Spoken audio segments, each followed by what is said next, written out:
सीतारमण जी ने कहा था कि ये वंस इन 100 ईयर बजट होगा, लेकिन विपक्ष इसे महज आंकड़ों की बाजीगरी बता रहा है और कह रहा है सरकार सब कुछ प्राइवेटाइजेशन की तरफ पुश कर रही है।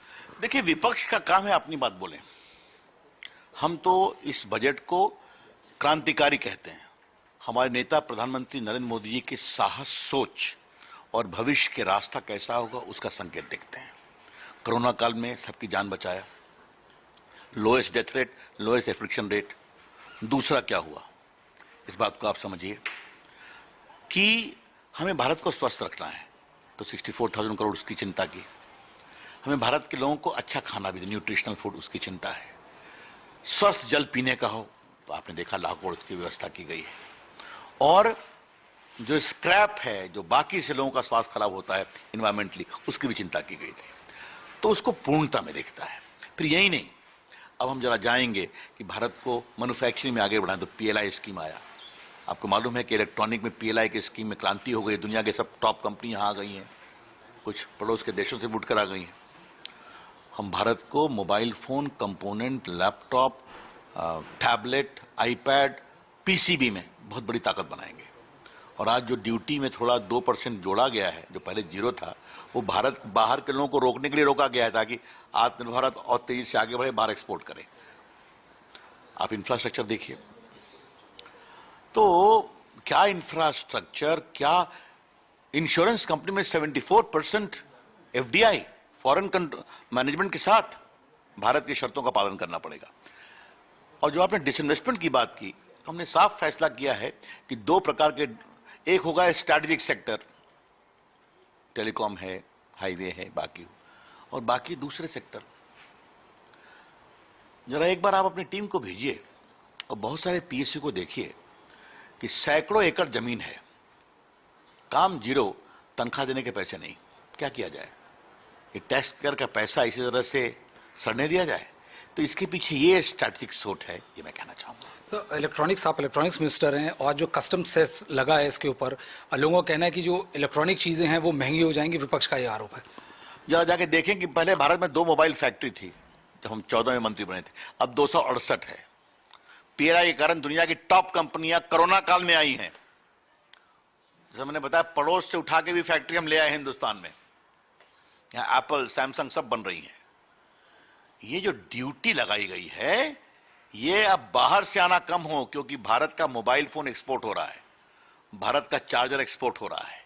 तो ये तो आत्मनिर्भर भारत की दिशा में कार्रवाई की गई है, ये समझना चाहिए।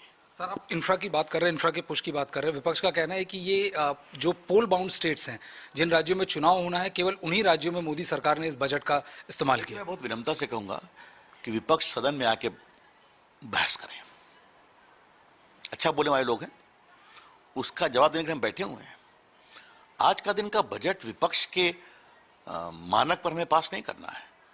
हमें अपने नेता के साहस, सूझबूझ, मोदी जी की सूझबूझ और जनता के आशीर्वाद पर पास करना है। क्या राहुल गांधी और बाकी लोग इसका समर्थन करेंगे? ये वो लोग हैं जिन्होंने किसान बिल को वही काम किया जो हम कर रहे थे। अपने बजट, अपने मैनिफेस्टो में इससे अधिक बोल रहे थे, और आज किसानों को उकसाने का काम करते हैं। जिनकी इतनी छोटी सोच है, उनसे आप उम्मीद करेंगे बजट का समर्थन करेंगे? आप क्षमा करिए, मैं इस बहस में नहीं जाना चाहता हूं। उनमें हिम्मत है तो सदन में आए, बहस करें, देंगे हम जवाब।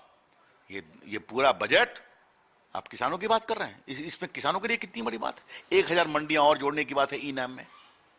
वो ग्रामीण इंफ्रास्ट्रक्चर में 40,000 करोड़ रुपए के पूंजी निवेश की बात है। जो माइक्रो ड्रिप इरिगेशन है, उसको कुछ 100 करोड़ से 10,000 करोड़ रुपया कर दिया गया है। और किसानों में हम लोगों ने 1 लाख करोड़ रुपया अब तक दिया है, उससे ऊपर जो किसान मानधन योजना में 10 करोड़ किसानों को, फसल बीमा योजना, ये सब तो सबके सामने है। अब और फिर मैं कहता हूं, क्योंकि आपने पूछ दिया, एक हमें बताए कि कोई मंडी बंद किया क्या? इस कानून में मंडी को बंद करने का प्रावधान भी है क्या? बल्कि आज के बजट में मंडियों के इंफ्रास्ट्रक्चर को सुधारने के लिए भी प्रावधान किया गया है। सर, ये मोदी सरकार की सब एक one of the biggest political challenge है, ये फार्मर्स जो एजिटेशन हो रहा है। आपको लगता है इस बजट के बाद थोड़ा सा उनको पॉजिटिव सेंटर? उस पर मैं कोई कमेंट नहीं करूंगा, उसके लिए अलग से लोग बात कर रहे हैं, उचित होगा वही बात करें। लेकिन मैं फिर, चाहे वो शरद पवार हो, चाहे वो राहुल गांधी हो, एक बात ईमानदारी से बता दें दोनों नेता, हमने वही किया है कि नहीं जो वो कर रहे थे, उससे अधिक करना चाह रहे थे। शरद पवार ने कहा था कि नहीं कहा था कि अगर ये रिफॉर्म नहीं लागू किया जाएगा तो हम राज्यों को मदद करना बंद कर देंगे? ये उनके रिकॉर्ड पर स्टेटमेंट है ना।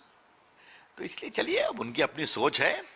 हम किसानों की आमदनी को बढ़ाने के लिए प्रतिबद्ध हैं और भारत को इंफ्रास्ट्रक्चर में स्वस्थ सुरक्षित भारत में आगे बढ़ाने के लिए प्रतिबद्ध हैं और नौजवानों के लिए स्टार्टअप हो या बाकी हो, एक नए अवसर देने के लिए प्रतिबद्ध हैं। ये थे केंद्रीय मंत्री रविशंकर प्रसाद। कैमरा पर्सन जेना के साथ ब्रजेश पांडे, इंडिया न्यूज। ठीक है, थोड़ा तल्खी सही लेकिन जोरदार तरीके से बजट का समर्थन करते हुए केंद्रीय मंत्री रविशंकर प्रसाद। एक छोटा सा ब्रेक ले रहे हैं, जल्द लौटकर वापस आते हैं।